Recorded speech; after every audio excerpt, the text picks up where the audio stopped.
Okay, today's demo is going to be how to add Cami for Chrome, which is an extension that you are going to need next week for our homework.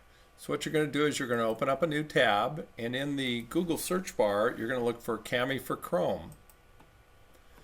And it pulls up like this. This is going to be the top one that you see, and you click on Cami extension PDF. And all you have to do is click Add to Chrome. Add extension, and it is now there. You'll see it up there in that corner. You're going to need this for homework number 4 that we're going to do in class on Thursday.